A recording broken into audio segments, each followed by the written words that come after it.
Reflections on the Reawakening East, Class 2nd Year, page number 20 to 22.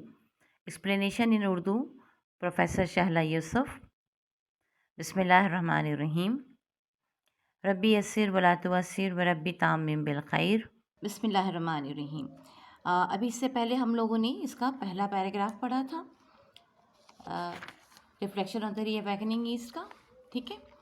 और इसमें हमने थोड़ा पहले शुरू में बटन रसल के बारे में पढ़ा, फिर इसके बाद हमने ये पढ़ा कि जो ऑल्टरनेशन ऑफ पावर है वो पिछले 2000 साल से चली आ रही है। सबसे पहले जो है वो ईस्ट डोमिनेट था, फिर वेस्ट हुआ, फिर ईस्ट हुआ, फिर वेस्ट हुआ, और फिर अब जो है यहाँ पर बारी आ रही है दोबारा से वेस्ट की। अच्छा, ये तो सारे हिस्टोरिकल पर्सपेक्टिव हैं जो कि आपको समझाने के लिए, बताने के लिए कि जो आइंदा के असरात हैं वो किस तरह से आए और वो किस तरह जो है वो उन्होंने लोगों को, उनकी सोशल लाइफ को इन्फ्लुएंस किया। इसके बाद जो हम दो पैराग्राफ पढ़ेंगे उसमें भी हम हिस्ट्री ही पढ़ेंगे, लेकिन इसके बाद जो पैराग्राफ्स आएंगे वो बेसिकली आपको अपनी लाइफ में एक तब्दीली लाने के लिए और अपनी लाइफ को समझने के लिए कि बहुत सारी चीज़ें जो हमारी ज़िंदगी में शामिल हो चुकी हैं वो किस वजह से हैं और हमें उनको क्लियर कैसे करना है। हो सकता है कि वो आपको इस चीज़ में मदद दें। अब यहाँ देखिएगा, हमारा यहाँ से पैराग्राफ शुरू होता है। This is a new fact which I think that even Asia has not yet adequately realized. अच्छा, अब वो एक बात बता रहे जो पहले उन्होंने बताई थी इससे आगे वाले पैराग्राफ पे, जो कहा गया था कि जी जर्मन्स और मगरबी जो ममालिक हैं उनकी लड़ाइयों की वजह से यूरोप जो है वो कमज़ोर हो गया है, और अब जो न्यू अलाइंस है, जो फ्रीडम के लिए जो न्यू अलाइंस है, इट इज़ नॉट यूरोप उस फ्रीडम इज़ इन थ्रेटन। अब यूरोप जो है उसकी आज़ादी ख़तरे में है। अब आज़ादी जो है वो वेस्टर्न कंट्रीज़ की या एशियन कंट्रीज़ की नहीं है। अच्छा, अब यहाँ पे देखिए नेक्स्ट में कहते हैं अब ये एक नया फैक्ट है। उनका ख्याल है कि ये जो फैक्ट है इसको शायद एशिया ने भी रियलाइज़ नहीं किया। अब वो फैक्ट क्या है? For centuries Asia has suffered under the insolence of the white man, कि कई सदियों तक एशिया जो है वो वाइट मैन, गोरे लोगों की हुकूमत उन पर रही और उनके साथ जो है वो उन ज़्यादती होती रही, या जो उनकी हतक होती रही, इंसोलेंस होती रही, उनकी हतक होती रही, उनकी बेइज्जती करते रहे वाइट मैन। तो एशिया ने बहुत अरसे तक इस बेइज्जती को बर्दाश्त किया है। I have myself seen this insolence displayed in ways that made my blood boil, and that if I had been an Asian and not a European, would have roused me to fury. अब ये बताते हैं कि I have my self seen this insolence, ये हतक, ये बेइज्जती जो Asian लोगों की होती रही है, ये मैंने खुद भी महसूस किया। अच्छा देखिए, इस बात को जहन में रखिएगा कि ये वाली जो बात है, इस जो पैराग्राफ है इसकी जो बात की जा रही है 1872 में उन्होंने वो पैदा हुए हैं। ऑब्वियसली का तकरीबन 20-25-30 साल बाद जो है उन्होंने इस चीज़ को लिखना शुरू किया होगा। तो जब ये लिखा जा रहा है 19वीं सेंचुरी की एंड हो रहा है, या 19वीं सेंचुरी का एंड हो रहा है, 20वीं सेंचुरी की बिगिनिंग हो रही है, ठीक है। उस वक्त ये बातें कही जा रही हैं कि उस वक्त जो असरात हैं उसके बाद उस वक्त की ये बात हो रही है कि उस वक्त क्या था। ये अभी करंट टाइम की बात नहीं है।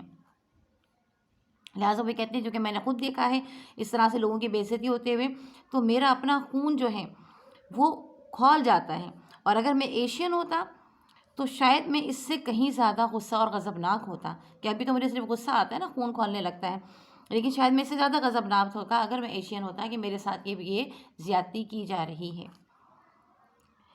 This long experience of European domination has naturally produced a mood of resistance, and as always happens in such cases, there is a danger lest the fight for independence should become a desire for conquest. अब वे क्या कहते हैं, जो इतने अरसे से जब लोग इनकी डोमिनेशन में रहे, इनकी हुकूमत में रहे, और फिर ये भी रहा कि वो हुकूमत फेयर हुकूमत नहीं थी, बल्कि उसमें ज़्यादतियाँ थीं। जो उनका सब्जेक्ट था, जो सब्जेक्ट हुकूमत कौम थी, नेशन थी, उसके साथ वो ज़्यादती भी कर रहे थे। तो ऑब्वियसली इतने अरसे तक किसी की हुकूमत को बर्दाश्त करना, किसी की ज़्यादती को बर्दाश्त करने के बाद ये हकीकत है कि रेजिस्टेंस जो है वो पैदा होगा लोगों में, यानी लोगों के अंदर जो है वो एक ये बात पैदा होगी कि अब हमें इसके ख़िलाफ़ काम करना है। एक मज़म्मत उनके अंदर पैदा होगी, और ऑब्वियसली जब ये मज़म्मत पैदा होगी तो फिर यकीनन ये वो अपनी आज़ादी के लिए लड़ेंगे। उनके अंदर ये ख्वाहिश पैदा होगी कि अब हमें फ़तह हासिल करनी चाहिए, बहुत हो गया, हम बहुत दूसरे की महकूमियत में रह गए, अब हमें फ़तह हासिल करनी चाहिए है। क्योंकि देखें, हमने यही देखा था ना कि एक अरसा तक जो है अंग्रेज़ों की हुकूमत रही एशिया पर, और फिर उसके बाद हिंदू और मुसलमान दोनों ने मिलकर, सब कॉन्टिनेंट के लोगों ने, दोनों ने मिलकर जो है उन्होंने ये कोशिश की कि किसी तरह इनसे आज़ादी हासिल कर ली जाए। अब नेक्स्ट पैरा पे आइए, there are, it is true, some remnants of white imperialism to be swept away. कहते हैं अब ये भी हकीकत है कि कुछ जो बाकियात हैं जो वेस्टर्न के वाइट लोगों की हैं, उनको भी यकीनन स्वेप्ट अवे हो जाना चाहिए, उनको भी निकल जाना चाहिए, ख़त्म हो जाना चाहिए। The French are reluctant to abandon their claims in Indochina. अब ये सूरत हाल बता रहे हैं जो उस वक्त मिलिट्री पोजीशन थी। फ्रेंच इंडो चाइना से निकलना नहीं चाहते थे, उस पर अपना क्लेम रखना चाहते थे। The British cling to Malaya and still hope to salvage something in western Asia. British चाहते थे मलाया में जो है उनकी हुकूमत वहाँ रहे, और उनकी ये ख्वाहिश थी कि शायद कुछ ना कुछ जो है हमारा वेस्टर्न एशिया पे हमारी हुकूमत रहेगी, and western Asia, Egypt and Sudan पे। But in a large view it is clear that what remains of Europe power in Asia is doomed। कहते हैं लेकिन इस सब कुछ होने के बावजूद जो बात बहुत क्लियर थी वो क्या थी, अब एशिया में यूरोप की जो हुकूमत है वो तारीकी में डूब रही है, वो ख़त्म होने वाली है, वो कमज़ोर हो रही है। No one can seriously suppose that Western Europe can long retain such shreds of powers as remain to it in Asia. Nor does it seem probable that Americans' imperialism will be able to replace that of Western Europe। यानी हमने भी देखा था, अगर आप पाकिस्तान की भी history पढ़ते हैं, डेवलपमेंट ऑफ पाकिस्तान की हिस्ट्री आप पढ़ते हैं, स्ट्रगल ऑफ पाकिस्तान की आप हिस्ट्री पढ़ते हैं, जो जद्दोजहद आज़ादी है, तो आप उसमें देखते हैं कि हिंदू और मुसलमानों ने दोनों ने शुरू में दोनों ही ने मिलकर जो है उन्होंने पूरी कोशिश ये की कि किसी तरह से अंग्रेज़ों को बाहर निकाल दिया जाए। वही बात यहाँ पर है कि उन्हें बाहर निकाल दिया जाए। अब ये कह रहे हैं कि उनको बाहर तो निकाल दिया जाएगा, ये कोशिशें तो होंगी, क्योंकि बहरहाल जब लिखा जा रहा है उस ज़माने में बहरहाल पाकिस्तान अभी वो आज़ाद नहीं हुआ या ये डिवीज़न नहीं हुई है, तो बहरहाल वो ये कहते हैं कि ये जो अभी आज़ादी की कोशिशें जो हो रही हैं, अब यूरोप से तो यकीनन ये छुटकारा हासिल कर लेंगे, लेकिन ये जो कहा जा रहा है कि इसकी जगह अब अमेरिका ले लेगा, तो ऐसा नहीं होगा। अमेरिकन इंपीरियलिज्म जो है वो इतना स्ट्रॉन्ग इन्फ्लुएंस नहीं रखता जितना कि यूरोप का था, क्योंकि ज़ाहिर यूरोप बहुत अर्से तक उसने हुकूमत की है।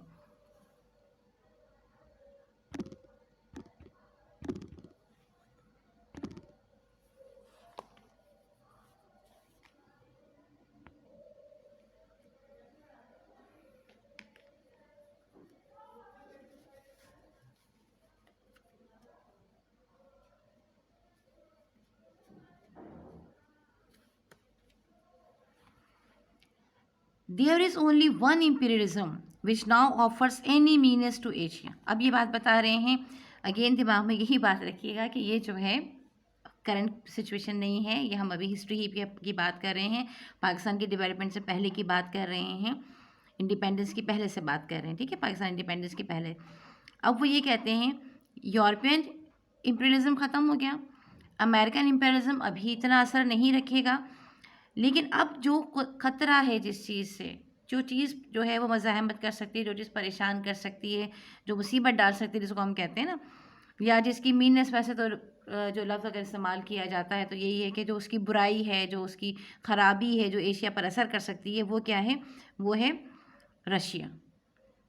अब रशिया तो अब इस वक्त अगर हम बात करेंगे तो इस वक्त तो अब रशिया की वो पोजीशन नहीं है, लेकिन एक वक्त में जो है वो रशिया वीटो की पावर भी रखता था, और रशिया बहुत पावरफुल था, और तो हम कह रहे थे कि दो ही बड़ी ताकतें दुनिया में मौजूद हैं, एक अमेरिका और दूसरा रशिया। अब सूरत हाल डिफरेंट है, अब जो है अमेरिका है तो सुपर पावर है ही, उसकी हुकूमत है और उसका इन्फ्लुएंस भी है, और अब सेकेंडरी हम ये देख रहे हैं कि जो दूसरी सुपर पावर जो आगे की तरफ बढ़ रही है वो चाइना की है, रशिया की बिल्कुल भी नहीं, लेकिन ये उस वक्त की बात है जब अमेरिका और रशिया पावर में थे। The tradition of civilisation in Asia are ancient and glorious. अब ये देखिए, ये है हमारे समझने की बात, ये वो बात है जिस पर कि हमें सुनना भी है, इसको समझना भी है, और गौर करके इस पर इसके बारे में एक लाहे अमल भी तैयार करना है। वो क्या कहते हैं, the tradition of civilisation in Asia are ancient and glorious. जो रिवायत है तहजीब की एशिया में, ना सिर्फ वो कदीम है बल्कि वो बहुत शानदार भी है, ग्लोरियस भी है। I do not wish to see them wiped out as I fear it's happening in China।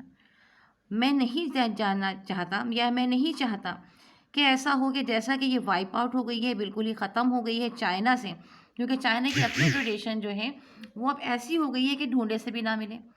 अब सिर्फ उनकी पुरानी फिल्मों में और ड्रामों में आप देख सकते हैं कि कोई अगर वो पुराने वक्त का अपना कोई ड्रामा कोई फिल्म बता रहे हों तो वो चाइनीज़ ड्रेस आपको नज़र आ जाएगा, वो चाइनीज़ जो वे ऑफ लाइफ जो है वो आपको नज़र आ जाएगा।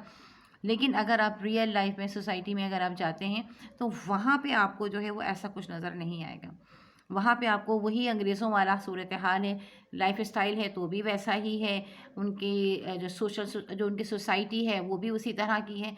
तो वो तमाम चीज़ें उनकी वैसे ही चल रही हैं, उनके लिबास वैसे ही हैं, उनके खाने पीने में भी तब्दीलियाँ आ गई हैं बहुत ज़्यादा। हालांकि चाइनीज़ तो अमेरिका में भी और बाकी यूरोपियन ममालिक में भी बहुत मशहूर है खाने, लेकिन वो खुद जो हैं उनके खाने वहाँ मशहूर हैं और वो खुद जो हैं वो अमेरिकन और वेस्टर्न खाने जो हैं वो खाने लगे हैं।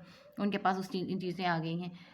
रहने सहने का अंदाज़, घर की ज़ेबाइश, हर चीज़ जो है वो अमेरिका जैसी हो गई है, अमेरिकनाइज्ड हो गई है कहना चाहिए। तो कहते हैं मैं ऐसा नहीं चाहता कि ऐसा ही जो है, और ट्रेडिशनल लोगों से मिलना जुलना, जो न्यूक्लियर फैमिली का जो तस्वुर है वो चीज़ें तमाम वो उनके अंदर आ गई हैं। तो कहते हैं मैं नहीं चाहता कि ऐसा ही हो एशिया में भी। By degraded form of western culture, और वो क्या है, degraded form of western culture है, यानी वेस्टर्न कल्चर की भी कोई बहुत अच्छी वाली आला वाली फॉर्म नहीं है कि जिसको उन्होंने अपना लिया। क्योंकि हम ये नहीं कह सकते कि सारा वेस्ट ख़राब है या सारे वेस्ट में कोई फैमिली का कॉन्सेप्ट नहीं है। ऐसा नहीं है, जो वहाँ पे भी बड़ी बड़ी फैमिलीज़ हैं।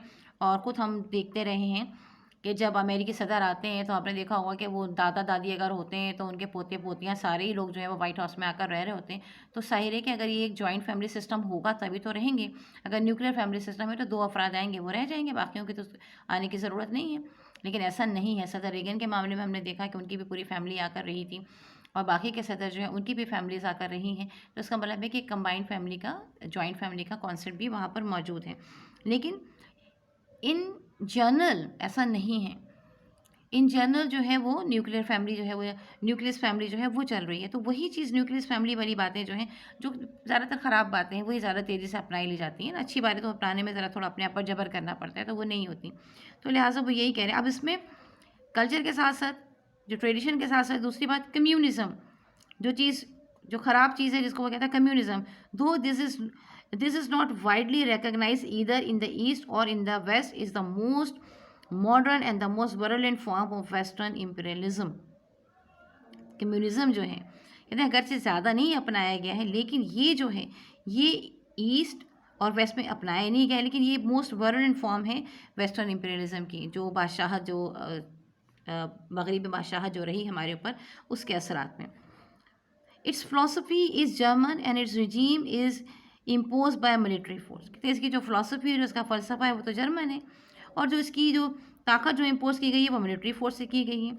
If the reawakening of Asia were to take the form of subjection to communism, there would be little in it that could be welcome by any friend of humanity or of civilisation.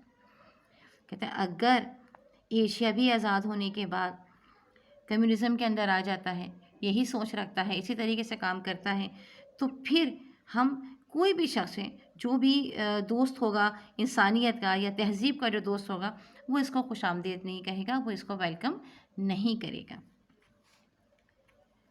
Then आगे देखिए, what then should an enlightened and impartial spectator hope as regard to development of Asia. कहते हैं अब ये बताते हैं एक ऐसा शख्स जो कि इनलाइटेंड भी है और इम्पार्शियल स्पेक्टेटर है, यानी वो किसी के साथ कोई हमदर्दी उसकी ख़ास नहीं है कि ना एशिया के साथ बात है, ना ही वेस्ट के साथ है, ना ही यूरोप के साथ है, बल्कि वो इम्पार्शियल है। जो बात सही है वो उसको बयान कर रहा है, जो बात गलत है वो उससे बयान नहीं कर रहा है, जो अच्छी है उसको अप्रिशिएट कर रहा है, जो ख़राब है उसे क्रिटिसाइज़ कर रहा है। तो ऐसा एक शख्स जो है वो एशिया के डेवलपमेंट के बारे में आखिर क्या उस पर रोशनी डालेगा, क्या बात कहेगा। There are some things which though in many ways regrettable, यानी बहुत सारी चीज़ें ऐसी हैं जो कि कई अंदाज से रिग्रेटेबल हैं, पछतावे के लायक हैं। It is necessary to accept as condition of survival in the modern world, लेकिन आपने उनको बहरहाल एक्सेप्ट करना है, क्योंकि उसके बगैर अब आप जिंदा नहीं रह सकते, वो चीज़ें आपकी ज़िंदगी का हिस्सा बन गई हैं। The most important of this is the growth of industrialism, और उनमें सबसे अहम क्या बात है, वो है इंडस्ट्रियलिज्म, सनतकारी का बढ़ना, सनत का बढ़ना। The power of England in the early 19th century was based upon a virtual monopoly of machine production, and the power of Russia and the United States in the present day is due to their supremacy in this respect. तो वो यही बता रहे हैं कि देखिए 19वीं सदी में जो इंग्लैंड ने पावर हासिल की, उसकी वजह क्या थी, या मोनोपोली, यानी अकेले ही वो क्या था, मशीन प्रोडक्शन। जितनी मशीनें, सनतें लगेंगी, या रशिया ने भी जो पावर हासिल की, उतना ही ज़्यादा जो है उनकी ताकत बढ़ती चली जाएगी। आप जब हम पोइट्री पढ़ते हैं, जो रोमांटिक पीरियड की पोइट्री जो हम पढ़ते हैं, तो उसमें भी देखिए इंडस्ट्रियलाइजेशन के ख़िलाफ़ जो है बहुत कहा गया, बहुत कोशिश की गई इसको रोकने की। लेकिन ये एक ऐसी चीज़ है जिसको रोका नहीं जा सकता, कि बहरहाल ये चीज़, इस चीज़ ने आगे बढ़ना है, आपने इसको पॉजिटिवली एक्सेप्ट करना है। जैसे हम ये कहते हैं ना कि अगर एक खेत में 150 मज़दूर काम करते हैं और वो कपास को चुनते हैं, या जो भी उसमें फसल है उसको चुनते हैं और उसको काटते हैं, तो उन 150 लोगों को मज़दूरी मिलती है। लेकिन अगर वही खेत का मालिक एक ट्रैक्टर ख़रीद लेता है, तो वो अकेला ही सारा काम कर सकता है, उसे ज़रूरी नहीं है बाकी लोगों को मज़दूरी देने के लिए। तो इतने सारे लोग बेरोज़गार होते हैं एक तरफ। दूसरी तरफ क्या होता है कि वही काम जो कि कई दिनों में होता या महीनों में होता, वो घंटों में हो गया। तो पॉजिटिव चीज़ें भी हैं, नेगेटिव चीज़ें भी हैं, लेकिन अगर इस चीज़ को देखा जाए कि इतने लोग बेरोज़गार हो रहे हैं, तो फिर ऑब्वियसली कहा जाएगा कि ट्रैक्टर ख़राब है, या इंडस्ट्रियलाइजेशन जो है वो सही नहीं है। लेकिन अगर ये देखा जाए कि कम वक्त में आपको ज़्यादा पैदावार मिल रही है, तो फिर इंडस्ट्रियलाइजेशन सही है। फिर एक और बात भी साथ में ये हो गई थी कि जब लोगों ने ये देखा कि जी सनतों में पैसा ज़्यादा मिल रहा है, फैक्ट्री में काम करने में पैसा ज़्यादा मिल रहा है, मशीन वर्क में पैसा ज़्यादा मिल रहा है, तो फिर लोगों ने क्या किया था कि वो गांव छोड़कर शहरों में आना शुरू हो गए थे। अभी भी देखेंगे, होता है जिसको बहुत ज़्यादा पैसा कमाने का शौक़ होता है, तो वो अपने गाँव और खेतों से जो है उसको छोड़कर या उनको बेचकर शहरों में आ जाते हैं और वहाँ कारोबार करते हैं, या वहाँ कोई इंडस्ट्री वगैरह लगा लेते हैं। तो ज़ाहिर है कि इस तरह इंडस्ट्रीज़, इस तरह खेत जो हैं वो कम हो रहे हैं और शहर आबाद हो रहे हैं, गाँव कम हो रहे हैं, शहर आबाद हो रहे हैं। तो गाँव की अपनी एक अहमियत है। तो उस ज़माने में बहुत बड़ी मूवमेंट चली थी इन तमाम चीज़ों के ख़िलाफ़, कि नहीं प्रिज़र्व किया जाए, रोमांटिसिज़्म को प्रिज़र्व किया जाए। इंडस्ट्रियलाइजेशन के अगेंस्ट में रोमांटिसिज़्म आया था कि नेचर जैसी है उसको वैसा ही रखा जाए, उसको ख़राब ना किया जाए। तो ये उसी से रिलेटेड बातें हैं यहाँ पर। द पावर ऑफ इंग्लैंड, ये है कि पावर, इंग्लैंड की पावर कैसे आई, कि वो ज़ाहिर है कि उसने जो है वो मशीन प्रोडक्शन की। अब ये एक बहुत ही इंपॉर्टेंट बात कहते हैं, it is useless to talk against mechanisation because it is the source of power and because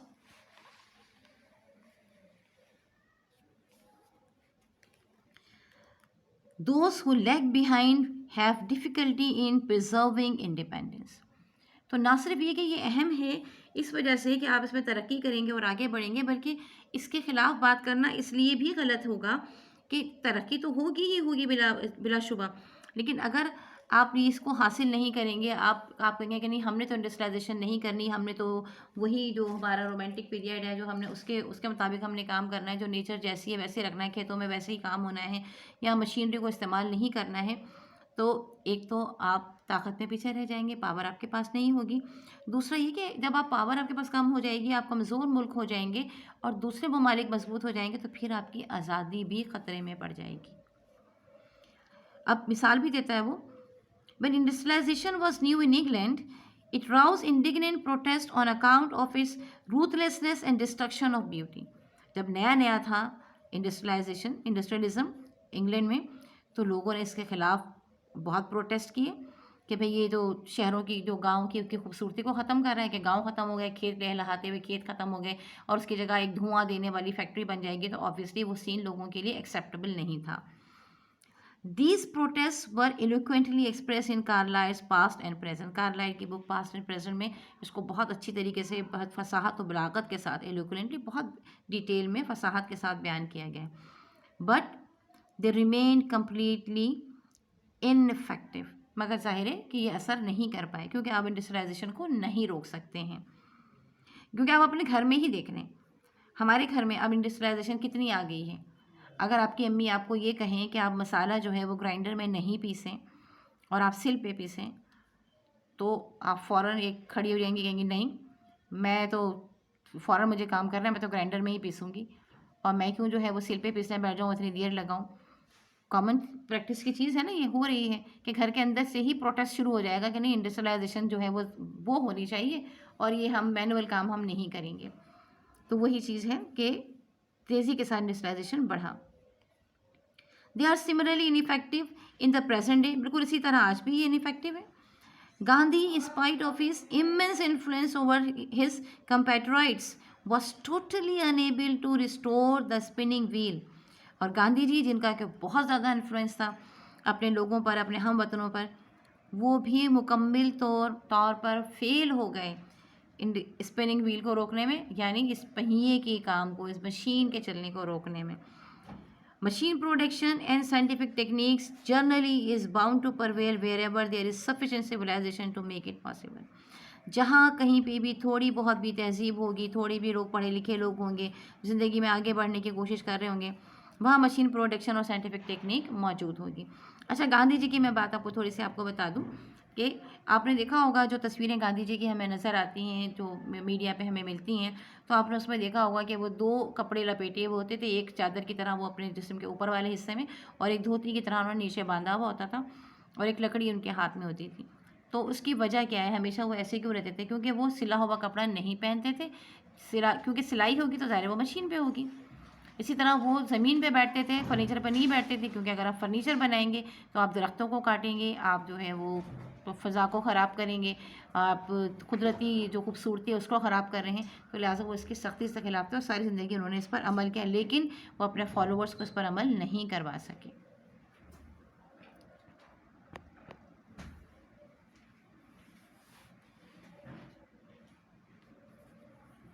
The most sinister application of scientific technique is in regard to weapons of war. सबसे ख़राब, सबसे बुरा असर डालने वाली जो साइंटिफिक एप्लीकेशन है वो क्या है? वो है वेपन्स ऑफ वार, जंग के जो हथियार बनाए जाते हैं। Must we fear that the independence of Asia countries will bring an increase in the amount of human energy devoted to war? देखिए, क्या हमें इस बात का खौफ नहीं होना चाहिए, क्या हमें इस बात से खौफज़दा नहीं होना चाहिए कि कहीं ऐसा नहीं हो कि ये जो एशियन कंट्रीज़ इंडिपेंडेंस हासिल की है, ये भी मज़ीद ह्यूमन एनर्जी को डिवोट कर दें इसी बात पर कि जंग के हथियार बनाए जाएँ, ताकत हासिल की जाए। और मे वी होप, या फिर हम ये भी तो उम्मीद कर सकते हैं, that the new influence of Asia in the world will be thrown on the side of peace. क्या हम ये अपने आप से वो एक सवाल कर रहे हैं कि क्या हम ये सोचें कि वो असलहा बनाने की दौड़ में लग जाएंगे, या हम ये उम्मीद रखें कि वो दुनिया में अमन कायम करने के लिए कोशिश करेंगे? आई थिंक अब वो अपना अपना जो उसका जो कंक्लूजन है वो बताता है, जब वो जो सोचता है अपनी जो ओपिनियन है बताता है। I think it is too early to have an opinion as to what is likely to happen in this respect. कहते हैं यानी ये बताना कि जो एशियन कंट्रीज़ अब आज़ादी हासिल कर रही हैं, क्या वो असलहे की दौड़ लगा देंगी या वो अमन की तरफ दौड़ लगा देंगी? इस वक्त बहुत बहुत जल्दी है, हम इसका कोई अंदाज़ा नहीं लगा सकते। But it is not too early to have an opinion as to what is desirable. लेकिन इस बात में बहरहाल हम देर नहीं करना चाहिए, हमें ये बिल्कुल सही वक्त है, या टू अर्ली नहीं है ये, कि हम इस बात की बहरहाल एक राय दें कि जो ज़रूरी है वो क्या है। The organization of the world into two vast blocks filled with bitter hostility to each other is disastrous. The existence of states not belonging to either bloc is to be welcome things. अब यानी दो उन्होंने धड़ल्ले बता दिए थे ना बड़े, एक अमेरिका और एक रशिया है। या तो लोग अमेरिका के साथ अलाइंस कर लेंगे या फिर रशिया के साथ अलाइंस कर लेंगे। वो कहते हैं लेकिन अगर ऐसा ना करें, इतनी ख़तरनाक सूरत हाल में ना जाएं, बल्कि अपनी इंडिपेंडेंट रहें, अलग रहें, दोनों ही से अलग रहें, तो ये ज़्यादा अच्छा होगा, इसको ज़्यादा खुशामदीद कहा जाएगा। It gives some hope that if a third world war breaks out, a portion of mankind will escape its horror. और वजह क्या बताई उसने कि ये हमें उम्मीद होगी कि अगर खुदा ना खास्ता थर्ड वर्ल्ड वॉर होती है तो दुनिया का कुछ हिस्सा तो ऐसा होगा जो इसकी खौफनाकियों से, इसके हौलनाकियों से बचा रहेगा। सेकेंड वर्ल्ड वॉर में हमने देखा था कि दुनिया के काफ़ी सारे ममालिक जो हैं वो जंग में शामिल हो गए थे। वजह क्या थी? कुछ लोग ईस्ट के जर्मन्स के साथ ही अलाइंस में आ गए थे और कुछ लोग यूरोपियन के अलाइंस में आ गए थे। तो ये जो अलाइंसेस थी इसकी वजह से जो है जो ममालिक बेचारे जिनका अपना मामला भी नहीं था ये, वो भी जंग में शामिल हो गए थे और इस तरह दुनिया का एक बड़ा हिस्सा जो है वो बहुत बड़ी तबाही का शिकार रहा। तो लिहाजा अब अगर ये कहते हैं अगर ऐसा नहीं हो, लोग किसी के साथ भी अलाइंस नहीं रखेंगे, तो क्या होगा कि वो कुछ लोग कम से कम वो तो किसी लड़ाई झगड़े में नहीं पड़ेंगे। I think Asia should seek to preserve what has been of value in its own traditional civilization and should not allow itself to be swamped by some of the worst features of Western thinking under the impression that this is the only way to preserve independence. मैं ये समझता हूँ कि Asia को चाहिए कि अपनी ज़ाती जो उसकी ट्रेडिशनल जो रिवायती उसकी तहजीब है उसको कायम रखे और जो बैरूनी असरात हैं, जो यही जो वेस्टर्न सिविलाइजेशन है, ये जो इसकी जो फीचर्स हैं या इसकी जो बातें हैं, इसको ना अपनाएं, बल्कि वो अपनी ही एक ज़ात को इसको रखें, ताकि यही एक तरीक़ाकार है क्योंकि जिसकी वजह से कि वो अपनी आज़ादी को कायम रख सकेगा। देखिए, आज़ादी सिर्फ यही नहीं है कि आपका मुल्क आज़ाद है, बल्कि आज़ादी ये भी है कि आपकी सोच भी आज़ाद है या नहीं है, आप अपने लिबास में भी आज़ाद हैं या नहीं, या आप महकूम हैं, आप वही अंग्रेज़ों के कपड़े पहनकर समझते हैं कि हम तरक्की याफ्ता हैं, या अंग्रेज़ों का खाना खाकर आप समझते हैं कि हम तरक्की याफ्ता हैं, तो फिर इसका मतलब है कि आप महकूम हैं। लेकिन जब आप उनकी चीज़ें ज़रूर आप इस्तेमाल करें, तरक्की को ज़रूर आप लें, इंडस्ट्री को भी ज़रूर आप लें, लेकिन आपका अपना कल्चर अपनी जगह पर रहना चाहिए, तब तो फिर आज़ादी है। तो वही बात ये कह रहा है यहाँ। देन आगे देखिए, it is of course a trifle absurd to speak of Asia as a unity, and only opposition to Western imperialism has caused people to think in these terms. Asia contains half the population of the world and at least three very distinct civilizations, that of Islam, that of India and that of China.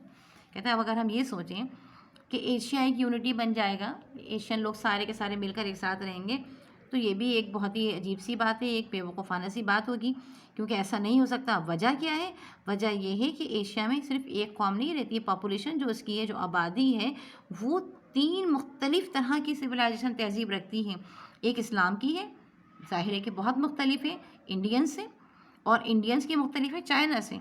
यानी ये तीनों जो है, Chinese civilisation जो है बहुत मुख्तलिफ है, इंडियन बिल्कुल एक अलग है, और इस्लाम एक बिल्कुल अलग सिविलाइजेशन है। तो इनमें यूनिटी तो नहीं हो सकती ना, यूनिफॉर्मिटी नहीं हो सकती। यूनिटी तो हो सकती है कि यूनिफॉर्मिटी नहीं हो सकती, एक जैसे नहीं हो सकते। These differ from these differ each other just as much as they differ from the civilization of Christians, and there is not the faintest reason to accept them all to act in unison. कहते हैं अब चूँकि जितना ये एक दूसरे से मुख्तलिफ है, उतने ही ये क्रिश्चियन से मुख्तलिफ है। ये एक अलग सिविलाइजेशन है, एक अलग तरीक़ेकार है, एक अलग मज़हब है, एक अलग ज़िंदगी का रास्ता है।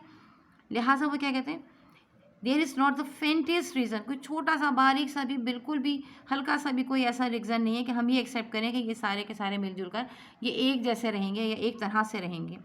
What is to be hope, अब हम किस चीज़ की उम्मीद कर सकते हैं?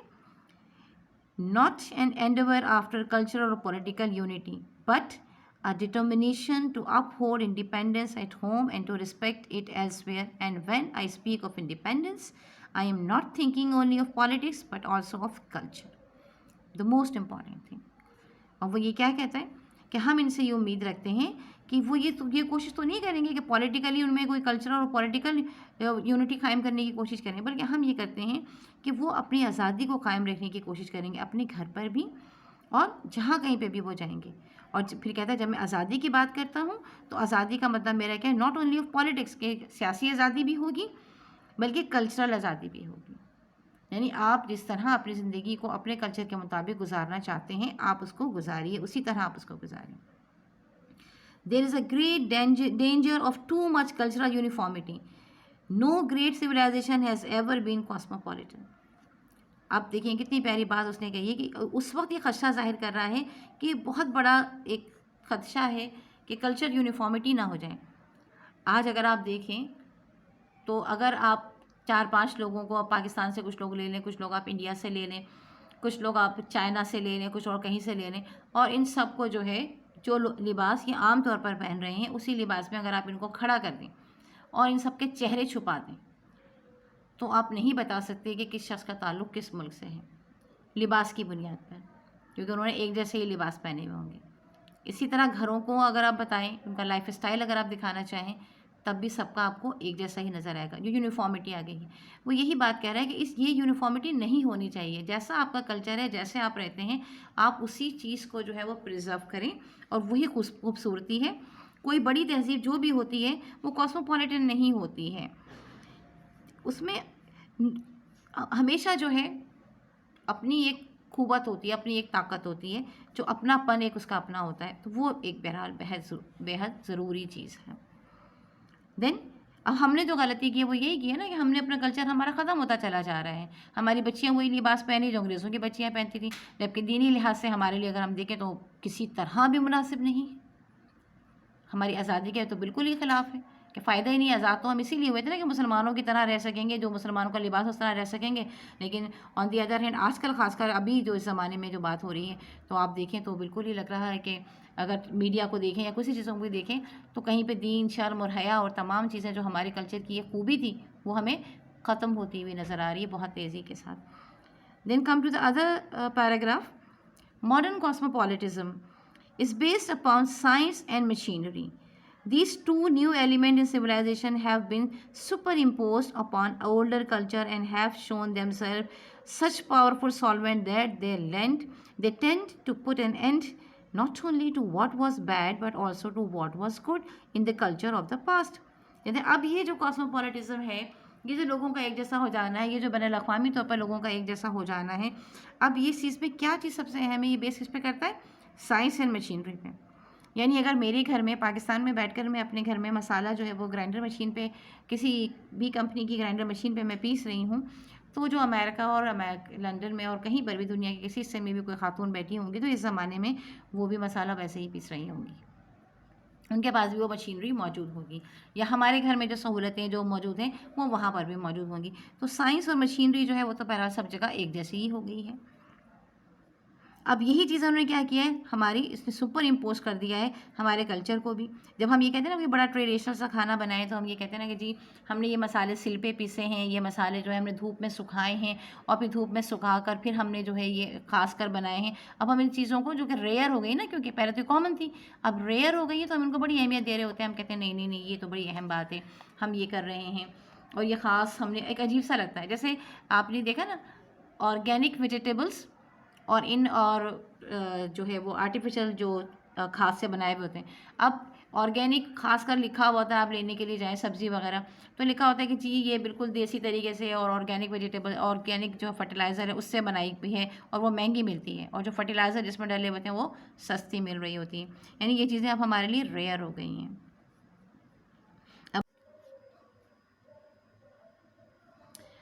It must be admitted that they are necessary and that they are good if rightly controlled, but it need not be admitted that adulation of them should sweep away everything else. एक बहुत important बात कि इस बात को तो हमें admit करना चाहिए, इस बात पे तो हमें अपना यकीन रखना चाहिए, इसको कबूल कर लेना चाहिए, ये चीज़ें हमारे लिए ज़रूरी हैं। साइंस और टेक्नोलॉजी के बगैर हम नहीं रह सकते। अब अगर हम ये सोचें कि हम अपनी बिजली इस्तेमाल ना करें घर में, हम स्वी गैस इस्तेमाल, या हमारे पास जो गैस है चूल्हों में हमारे, हम वो इस्तेमाल ना करें, या हम सीलिंग फैंस इस्तेमाल ना करें, तो ये तो नामुमकिन हो जाएगा ना। या हम बस में सफ़र ना करें, वही टांगे पे सफ़र करना शुरू कर दें, तो ऐसा मुमकिन नहीं है। अब ये चीज़ें हमारी ज़िंदगी की ज़रूरत बन गई हैं, और अब इस ज़रूरत के साथ ही, इस चीज़ों के साथ ही हमें ज़िंदगी बसर करना सीख लेना है। लेकिन इसका मतलब ये भी नहीं कि हम इनके बगैर भी नहीं जी सकते। यानी इतना ज़्यादा भी इसको अपनी ज़िंदगी का हिस्सा ना बना लीजिए कि एडुलेशन ना हो, बेइंतहा इसकी ऐसी तारीफ़ें ना हो जाएँ कि जो बहुत ज़रूरत से ज़्यादा हैं। ऐसा ना हो कि हम ये सोचें कि हम इसके बगैर रह ही नहीं सकते, हम इसके बगैर तो कोई काम ही नहीं हो सकता। ऐसा नहीं है, क्योंकि अगर ऐसा करेंगे तो फिर क्या होगा, सब चीज़ें ख़त्म हो जाएंगी, फिर हम आगे नहीं बढ़ पाएंगे। अगर हमने इसी को मोस्ट इम्पॉर्टेंट समझ लिया कि बस यही है तो सब है, कि जैसे अगर आप साइंस पढ़ रहे हैं तो बस आपने साइंस और टेक्नोलॉजी यहाँ पढ़ते चले जाएँ और आपको बाकी चीज़ों की ज़रूरत ही नहीं है, ऐसा नहीं है। ज़िंदगी में हमें इंसानों की ज़रूरत है, मोहब्बत की ज़रूरत है, प्यार की ज़रूरत है, खूबसूरती की ज़रूरत है। फिर आज़ा देखिए अब ये कहता है ना, it must, if human life is to be tolerable it can not be wholly mechanised. अगर इंसानी ज़िंदगी को काबिल बर्दाश्त बनाना है तो आप इसे मशीनी नहीं बना सकते। हमेशा सिर्फ 2 और 2 4 ही नहीं होगा ज़िंदगी में, 2 और 2 5 भी होगा और 2 और 2 3 भी हो सकता है। हम एकदम ये तो नहीं कह सकते ना कि नहीं हम ऐसा कहेंगे और अगले का रवैया हमारे साथ ऐसा ही होगा। हम किसी के रवैये को कंट्रोल नहीं कर सकते, हम खुद अपने जज्बात को कंट्रोल नहीं कर सकते। ज़रूरी नहीं है कि हर बार एक चीज़, जो आज हमें चीज़ अच्छी लग रही है वो कल भी हमें अच्छी लगेगी। हर बार एक चीज़ अच्छी नहीं लगती, कभी ख़राब भी लग जाती है, हम बोर भी हो जाते हैं उससे। जबकि अच्छी चीज़ को तो साइंसी लिहाज से हमेशा अच्छा होना चाहिए ना, लेकिन ऐसा नहीं है। ह्यूमन लाइफ को आप मैकेनाइज्ड नहीं कर सकते, और अगर आप ऐसा कर देंगे तो फिर वो ज़िंदगी ख़त्म हो गई समझ लीजिए। लिहाजा वो क्या कहते हैं, it must continue to contain poetry and music and art and love and the simple joys of life. यानी बहुत ज़रूरी है कि इसके अंदर जो है हो, आपके पास पोइट्री भी हो, म्यूज़िक भी हो, आर्ट भी हो, लव भी हो, और इसके साथ साथ सिंपल जॉयज़ ऑफ लाइफ भी हो। हमेशा बहुत बड़ी बड़ी चीज़ें नहीं चाहिए होती हैं, बाज़ हम बहुत छोटी छोटी बातों से भी खुश हो जाते हैं। आप देखें ना कि एक बच्चा जो है वो जब स्लोप पे से वो स्लिप होता है तो वो उससे भी बहुत खुश होता है। किसी बहुत बड़ी जगह पर जाके किसी बड़ी मशीनी टॉयज़ पे बैठता है तो उस पर भी वो खुश हो रहा होता है। अगर उसको आप छोटा खिलौना दे दें उससे भी खुश होता है, बड़ा खिलौना दे दें उससे भी खुश होता है। ज़रूरी नहीं होता कि वो सिर्फ बड़े ही खिलौने से खुश होगा। वो तो जब बहुत बड़ा हो जाएगा, एक अवेयरनेस उसमें आ जाएगी तो उसको पता लगेगा हाँ जी ये स्टेटस है, तब वो बात होगी। मगर सिंपल जॉयज़ ऑफ लाइफ जो हैं वो हर एक चीज़ से आपको ज़िंदगी में आपको देते हैं। और आपके लिए ज़रूरी है कि आप साइंस की किताबें अगर पढ़ रहे हैं तो उसके साथ साथ आप पोइट्री भी पढ़ें, आप म्यूज़िक से भी लुत्फ़अंदोज़ हों, जो कि मुनासिब हो वो वाली म्यूज़िक भी आप सुनें, आप एक दूसरे से मोहब्बत भी करें और ज़िंदगी की खुशियों को अपने अंदर समेटें। These are the things that tend to be forgotten in a machine age। ये वो चीज़ें हैं जो कि अब मशीनी ज़िंदगी में लगता है कि हम उन्हें भूलते जा रहे हैं, यानी कि हम अब ये हमारी ज़िंदगी का हिस्सा नहीं। अब देखिए ना बहुत से लोगों से हम ये सुनते हैं कि जी बहुत दिन हो गए फ़लाँ रिश्तेदार से नहीं मिले, फ़लाँ से मिलने नहीं गए। जबकि पुराने ज़माने में क्या हो रहा था, बड़ी मुलाकातें होती थी, दावतें होती थी, लोग एक दूसरे के घर जाया करते थे। तो ये रियलाइजेशन ख़त्म होता चला जा रहा है। अच्छा, then is they are forgotten in the communist philosophy and they are not given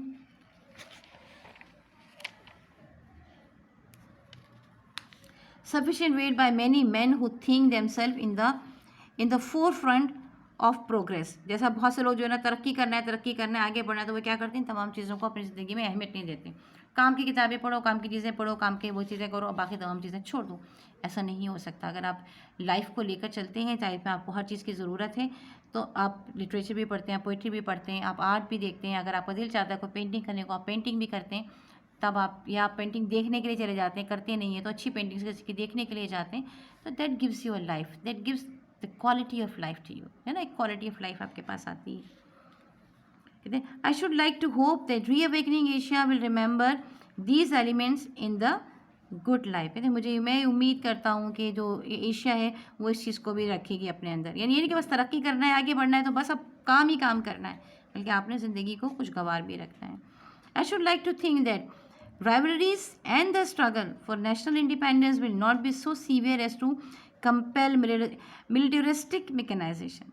अब ये जो आपस की दुश्मनी है, जो हम देखते हैं ना, इंडिया पाकिस्तान की दुश्मनी है या इंडिया की चाइना के साथ दुश्मनी है, कहते हैं ये दुश्मनी है ऐसी नहीं हो, इतनी शदीद नहीं हो जाए कि बस अब इसी पे लग जाएं कि बस मिलिट्री की चीज़ें जो है असलहा ख़रीदना है और बस असलहा ख़रीदना है।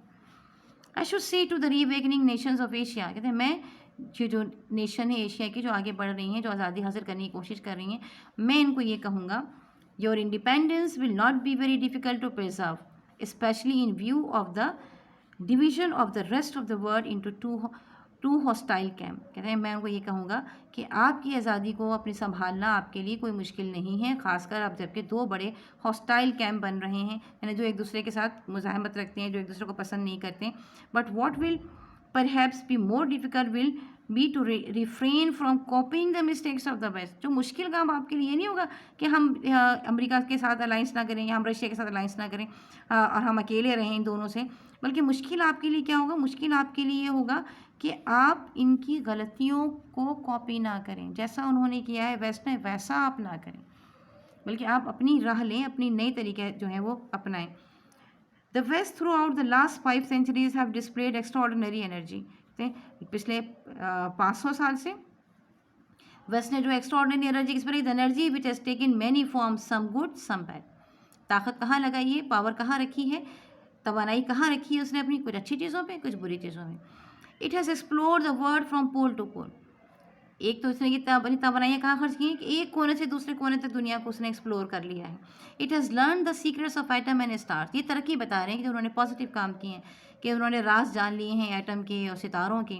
It has discovered how to produce such an abundance of necessaries and comfort as previous ages would have thought unimaginable.